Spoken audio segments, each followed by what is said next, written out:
Right, guys, I'm going to do the bracha. Baruch atah Adonai, Eloheinu melech haolam. Asher k'nishan b'mitzvot havetzivanu lasuk b'divrei Torah. Barev na Adonai Eloheinu it divrei Toratcha b'finu v'fi amcha beit Yisrael. V'niyeh anachnu v'tzeitzeinu v'tzeitzei amcha beit Yisrael kulanu yodecha yodei shemecha v'lomdei Toratecha lishma Baruch atah Adonai l'mei Torah l'amo Yisrael. Baruch atah Adonai Eloheinu melech haolam asher bach banu mikol hamim v'natan lanu Torato Baruch atah Adonai noten Torah. Okay, guys, we're not going to do the Mishnah Brura today because we're actually very behind. We've struggled with these concepts for a while now, and it's probably just going to get a little bit harder. So I just don't want to take the 5 minutes to do the Mishnah Brura. If that's okay. I'll be back. Okay. You go. All right, okay, I'll see you at about 11ish. Okay. All right. So, guys, I think we've dealt with some of these issues in depth. I just want to get on with it and give you some summary points so that we can hit to the new issue. All right. Now, this is the first thing that we've done. We've discussed that the damager and damage take part in the costs. We've gone through that issue. And we've discussed the reasons why you needed the Tam and Muad explanation. Okay? We also discussed in a nutshell that what indicates that something is a penalty is very clear. Is that something is compensation when you cost a person 162 zuz and you're paying back 162 zuz, that's obviously compensation because you're making full restitution on loss. That's clear as anything.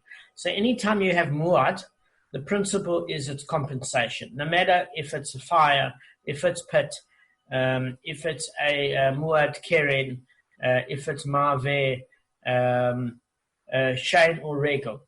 You're making full mammon, which means you pay by your own admission. What do we mean pay by your own admission? You don't get off the hook to say, I did wrong, my ox did damage or my ox killed so-and-so, etc. In that case, you pay full because just admitting it doesn't restore the other person's loss. That's a different issue. We also said that penalties have 3 characteristics.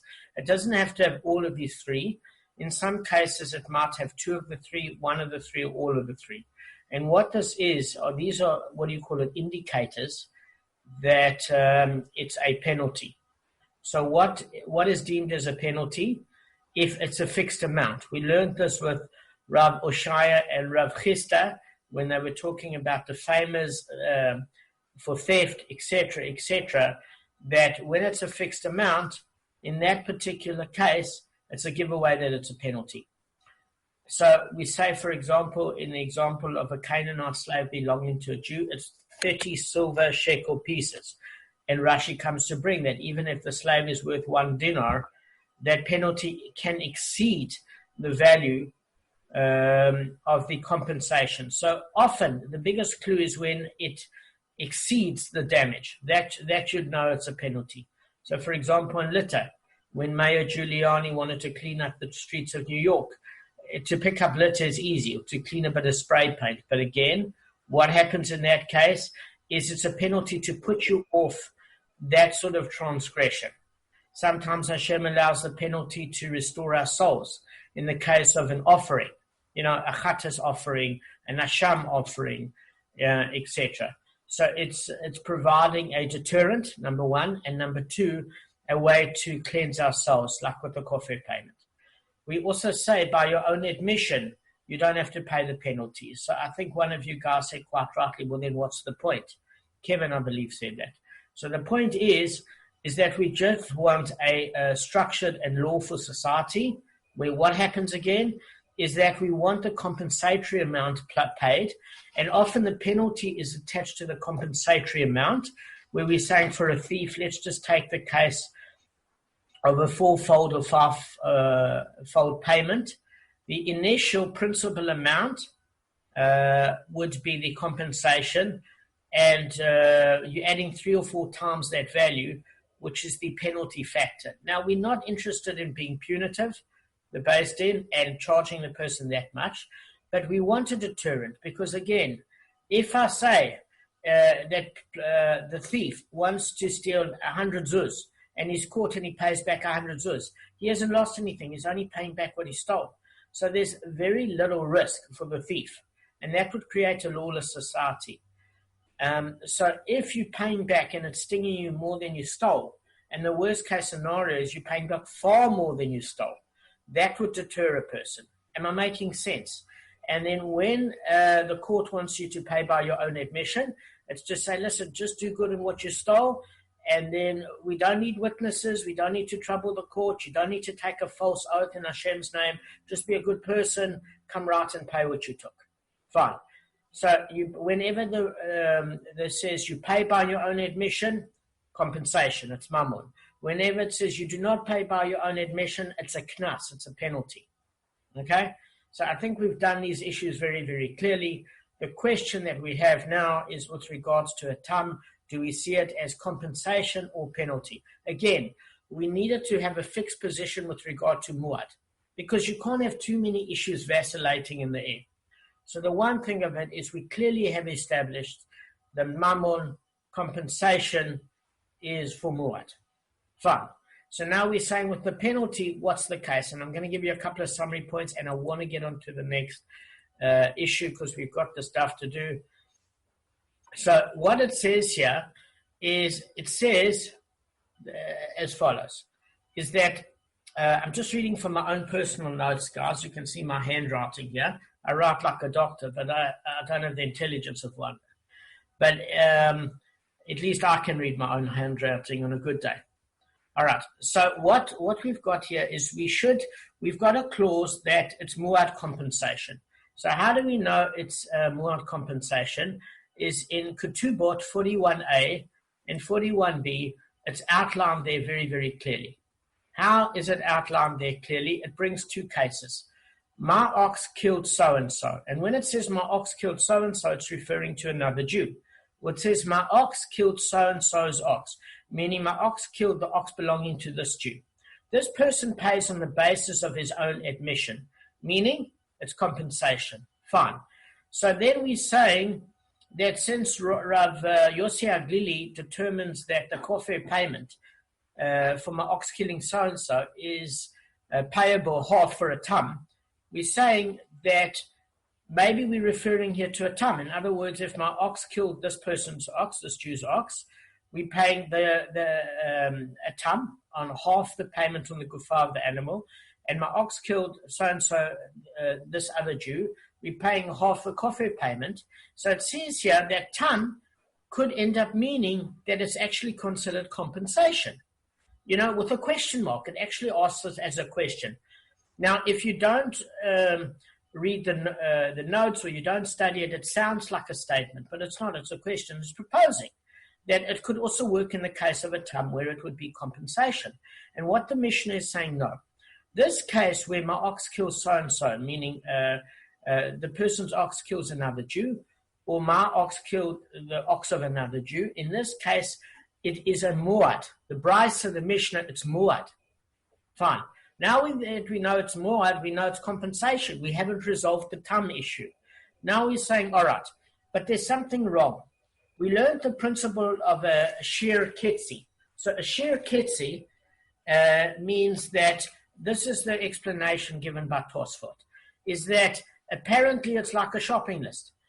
You know, the minute you have a list, and we learned this first from Rav Chisda, where we're saying, listen, he mentioned that there were 24 damages, but we can see there are 26. What two did he leave out?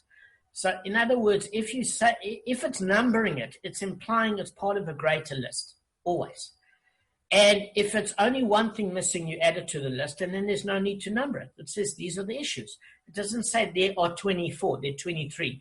Because the minute you assign a number, you're assuming there is a greater list. In other words, inclusive of this, exclusive of that in the pantry. I want sardines, I want pasta, etc., but you're not writing down the whole pantry. So what we're saying is that according to the law of Tana B'Sher, there were two things that must have been left out, and we said it wasn't left out. Why?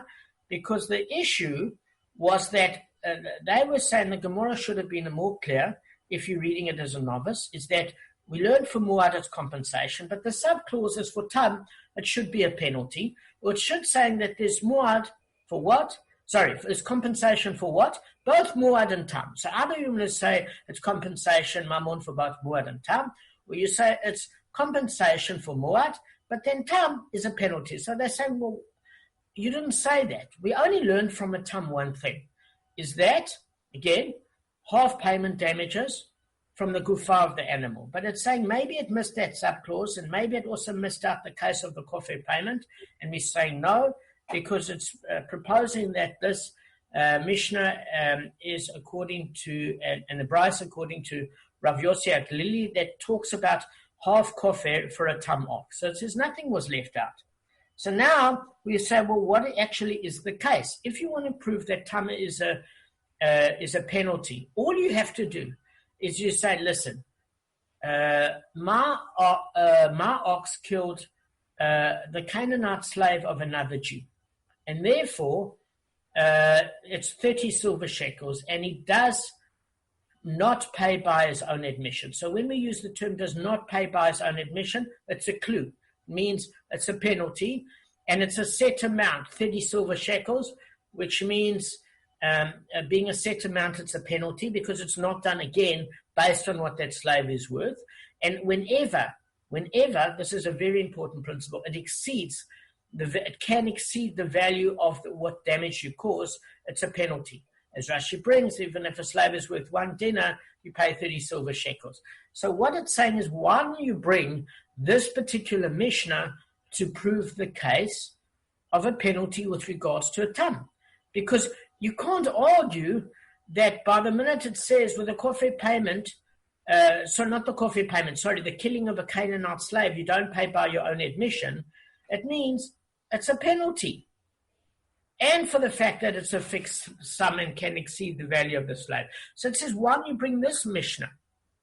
So it says, the answer is very clear, is that no, we're not speaking about a tam ox here. What we're doing here is we're speaking about a muad case. Why?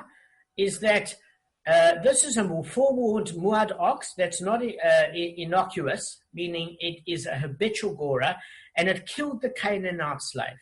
And because it killed the Canaanite slave, you pay 30 silver shekels. So this is the only muad case where it talks about a penalty.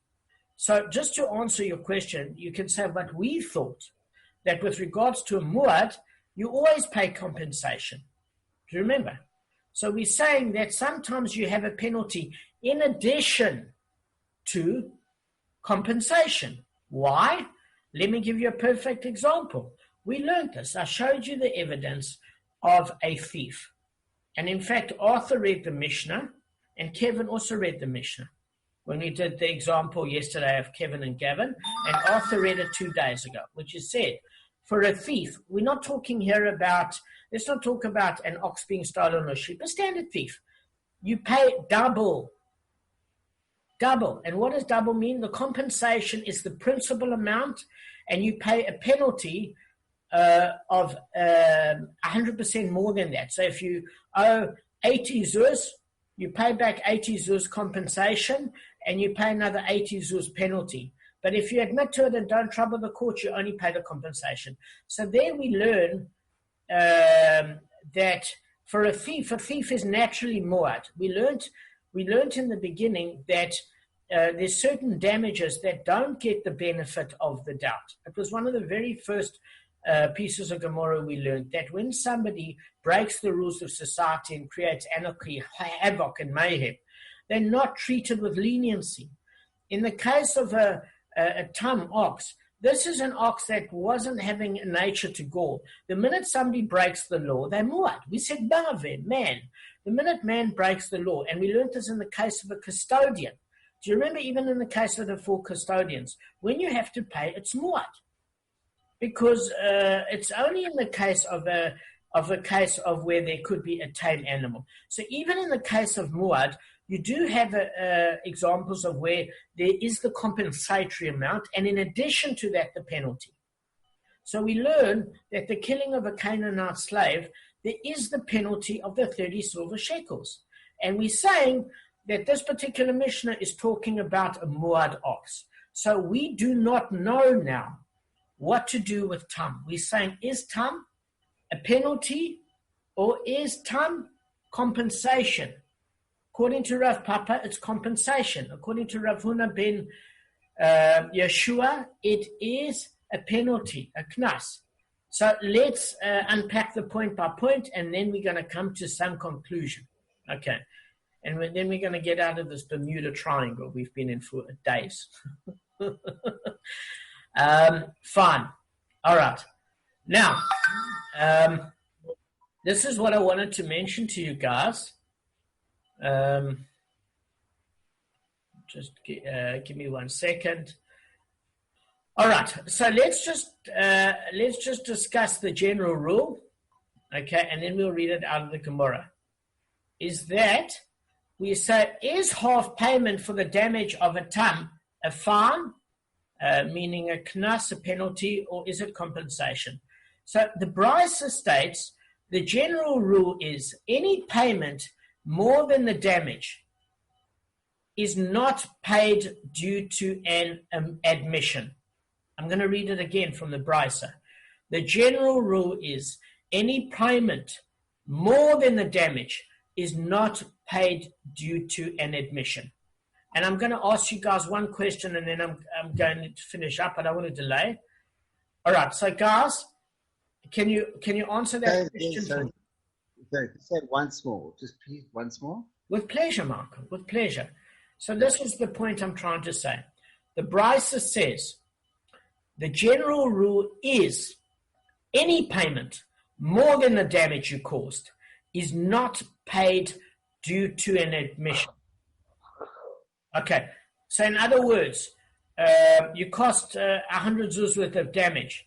It says here you are told to pay 150 zuz, which is more than the damage you caused, is not paid due to an admission. And when we say is not paid due to an admission, we learned, does that mean it's a penalty, Kevin, or compensation?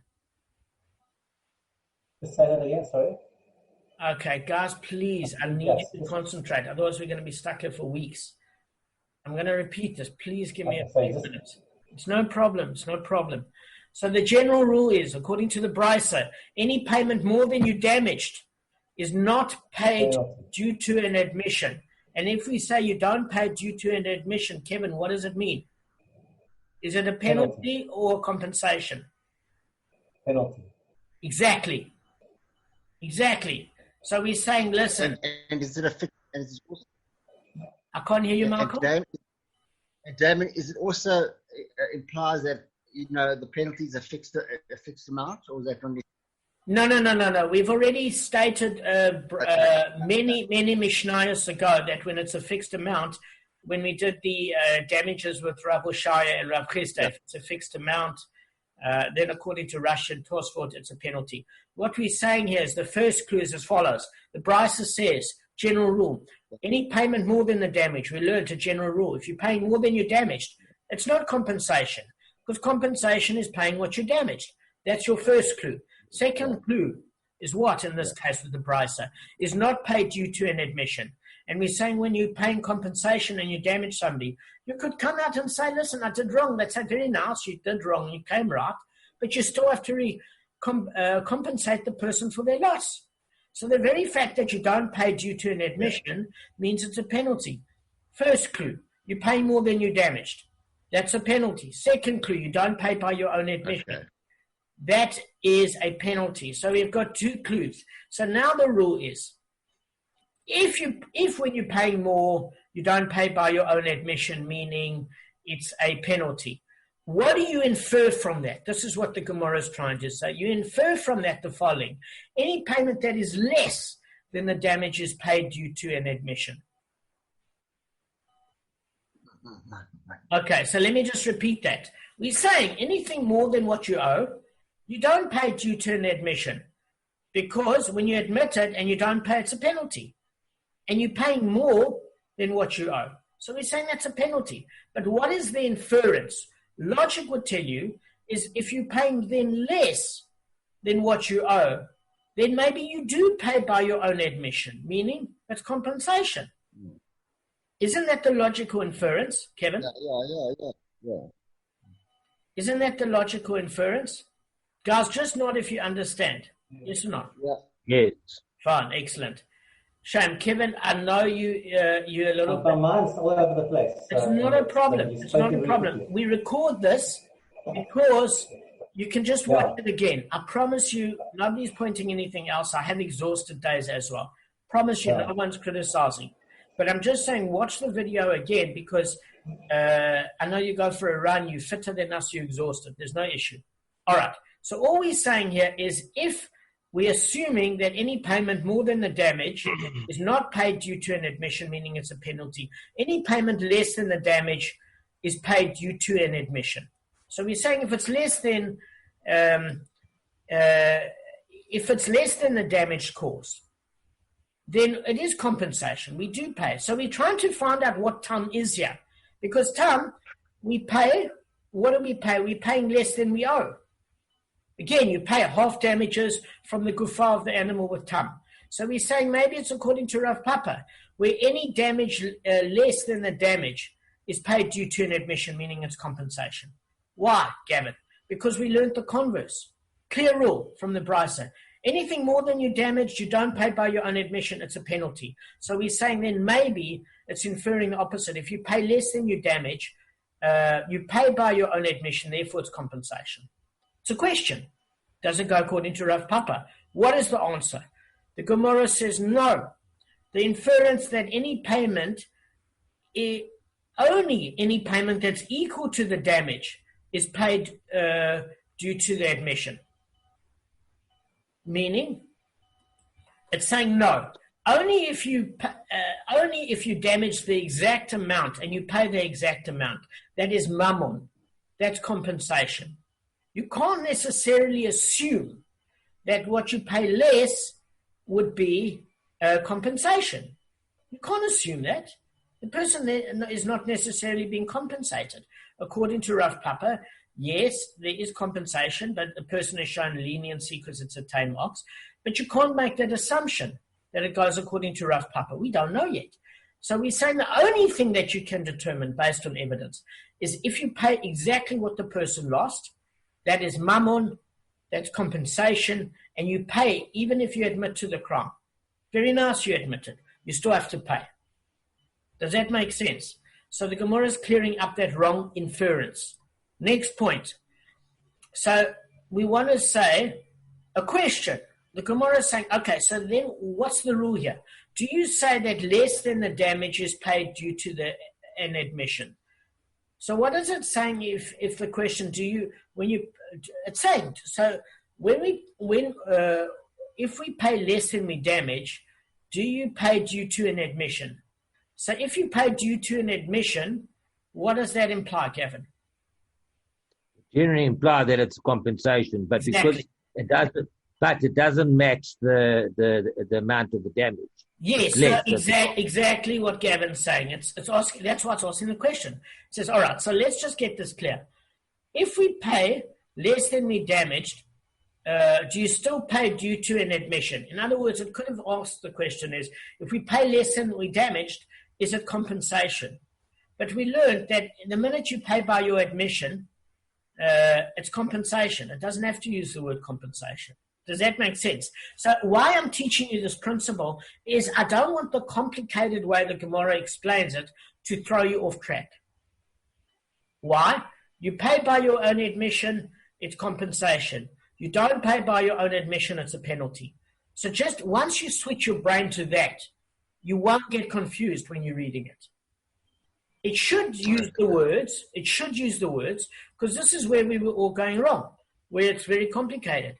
If I asked you the question and say, do you say that less than the damage is compensation? That's a clear question. The minute I ask you the same question and say, do you say that less than the damage is paid due to an admission, your brain suddenly goes fuzzy. Am I wrong or right, guys? I think I'm right here. Yeah, you're right. So all I'm saying is you break up the sentence and you say, okay, is paid due to an admission. What does that mean? Paid due to an admission means it's compensation. So then we say the question in Damon language. Do you say that less than the damage is compensation? So whenever we use the word paid due to admission, we say the word complication. And when you do that Damon technique, it actually works very well in understanding. So the question is, do you pay, when you pay less, is that compensation? Right. So these are the 2 points. So if so, why did the Mishnah say any payment more than the damage is not paid due to an admission, meaning it's a penalty? It should have said any payment not equal to the damage is not due to an admission to include more or less. Now, if I'm saying it like that and you're reading it, guys, you must have been a bit confused. Seriously. Because it's not clear language. Yeah. But in other words, I'm going to read it again from the Mishnah. Now, I'm not blaming the Mishnah. The Mishnah is good. I'm blaming my doofness. Any overseas person watching this shit doesn't know what doofness means. It means I'm as thick as 2 planks. Okay. So what I'm saying is, I'm going to read it again. If so, why did the Mishnah say any payment more than the damage is not paid due to an admission? It should have said any payment not equal to the damage is not paid due to an admission to include more or less. So what it's saying is here, in Damon language, anything more is a penalty. In other words, if you're saying, we said anything more is a penalty, surely anything less is a penalty, is compensation. Yeah. In other words, first statement, anything more is a penalty. So the inference is, okay, then anything less or the actual amount is compensation. Then the Gemara replies, no. Only if you pay the exact amount is it compensation. So then there's a rebuttal, and it turns around and says, okay, so then let's clear this up. Anything more than what you owe is a penalty, and anything less than what you owe is a penalty. Right? So it's trying to get clarity. That's the questions asked in Gemara. Why don't you just phrase it like that? More is a penalty, less is a penalty. The actual amount, compensation. So it's asking a question on the Gemara. Fine. Then the retort, because this is it's saying, no, this is the halacha. This is the bottom line of the halacha. It's half damages. Tam, sorry. It says we've got 10 minutes left. Okay, guys, I've got to fly through this. So what we're saying is, what is the halacha here? The halacha is half damages is a fine. We're saying half damages is a fine, meaning a penalty, a knas. So we're saying, hang on a second. You just kind of threw us off balance. Why did you throw us off balance? Because we asked you, we said to you, anything more than what you damage is a penalty. Why? Because you don't pay by your own admission. Anything less than you damage is a penalty. And why don't you just teach that? Because you just taught that if you pay the exact amount, it's a compensation. And then you're turning around and giving me the answer and saying, no, only the exact amount is a compensation, which seems to imply that anything less is not a penalty. Does that make sense? Because you just refuted it with the answer that you turned around to me and say anything less is not necessarily a penalty. When I phrased the statement to you, anything more is a penalty, anything less than a penalty, the exact amount is compensation, you said no. So now you're telling me the halacha is half payment is a penalty. And I'm saying you just told me no. So the answer is you jumped the gun. We can't have a rule when there are exceptions to the rule. Then there's not a rule. So what are we talking about here? We're saying that when we say half damages is a penalty, it's not true in all the cases. Therefore, we couldn't set a blanket rule. So what is the case? Is when we learn about, remember there was a law from Moshe, from Har Sinai about soros, which is the pebbles that are kicked up by an animal. In the natural way animal gallops, right? And you pay half damages for that. Yeah. Remember we said, we were looking at the laws of Rego, and we said the Tordos are the same as the Avos in all these cases. that you pay the full damages, whether it's a torda or an avot. Do you remember that, guys? We went through it. Yep. Yep. Shane, if the animal is rubbing itself against a tree for gratification and it's a torda of shame, you pay full damages, whether it's that or the avos, the actual eating for physical gratification. So we learned in every case of a torda, you pay full damages the same as the avos. We learned that. So we learned also a specific rule. The only exception is the tordos of a special rule from Moshe, from Har Sinai, that said sroros. When an animal kicks up pebbles, you pay half damages. But every other tordo of regel, you pay full damages. This is the only exception we learned directly from Moshe, from Sinai. So he's saying that sroros is not considered a penalty. Why? Because the animal and the person that owns the animal did nothing wrong. In the natural way an animal walks, it kicks up pebbles. What did they do wrong that they're paying a penalty? It broke a window, it destroyed vases, whatever. So you're paying back the compensation of the loss, but that's not a penalty. You didn't do anything wrong. So we then learn for half damages, it's in that case for regel considered, for the case only of Troros with regel. Because for all the tordos, it's considered full payment. But for Shoros, it is half payment, and it's considered compensation. And because it's considered compensation, you can't have a rule when they're half damages, it's always a penalty. Because it depends. Sometimes it can be a penalty, sometimes a compensation. So we can't have a blanket rule. So the rule that you can establish in your mind is as follows, is that for keren, when you've got a tam ox for keren, you can consider half damages a penalty. That is the rule. As far as regel is concerned, the troros aspect, which is half payment damages, is compensation. Therefore, you can't have a blanket rule that all half payments are penalties. Makes sense? Okay. Yeah. Yeah. All right. The Taurus example brought a lot of clarity. Okay. Clarity. Thanks. I love the fact that Soros and Soros are this similar word, because it does cause you Soros when you're paying back. Yeah. So I hope this was clear. I hope I did a good job. You always do a good job. All right, guys. So thank you. We've got 3 minutes left, and we will discuss. We'll discuss it in more detail and carry on from here and see the application of the halachas, of the actual application. Thanks, guys. I hope you have a good day. We have got exactly 4 minutes left, so I do want to learn the Mishnah Brura, if that's okay with you, so that we do learn the halacha. Okay? So quickly, making shechianu and seeing people after a while. So the straight reading of the Gemara is that one makes a shechianu if he hasn't seen a friend or relative for more than 30 days. For this gives a person great simcha. Also, one makes a mechaye meistim if one hasn't seen them for 12 months. That's a prayer for the acknowledgement of the resurrection of the dead. I think you should be a little careful about how you word it so the person doesn't take offense. For that is the amount of time after which a person assumes something has been discarded or lost. Okay? So the first Gemara was in Brochus 58. And the secondary sources in Shai Tzil 225. So what it's saying is, today we don't do that.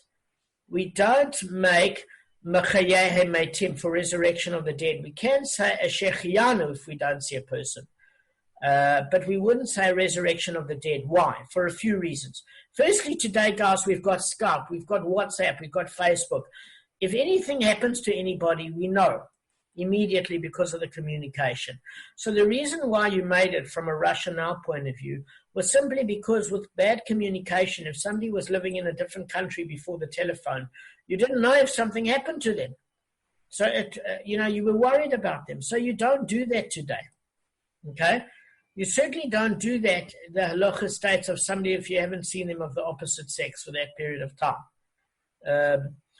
Now, it says one does not make this brocha like a shechianu or temp for a friend of a different gender, such as a simcha of seeing them, obviously because it's got like different connotations that it could be a bit lewd, that you're looking forward to seeing them because you're looking forward to seeing them. So you don't do that. It's not appropriate. Either you get married to them or you don't have friends of the opposite sex. It's saying it's just not an appropriate brocha. If it's a female relative and you say the shechianu, I think you'd have to ask a poskim. So, all right. So if this is interesting, if you had a last contact from a person that was negative, such as them being sick, and you don't know if they hadn't recovered, you couldn't make the brocha of such as what, sorry? If somebody was really ill, say for example of this coronavirus, God forbid, and you couldn't see them or have communication with them, and then you saw them and they were well, especially if you had no communication, you could do a shechiyanu if you hadn't seen them for 30 days, because it's a reason to do a shechiyanu. It's a very good reason, even today. Okay, so we're going to end off on this note. And guys, I want to thank you. I hope you have a successful day. You too. Thanks, Damon. Thanks for the summary and the explanation, Dave. All right. Keep well, guys. Very good. Take care.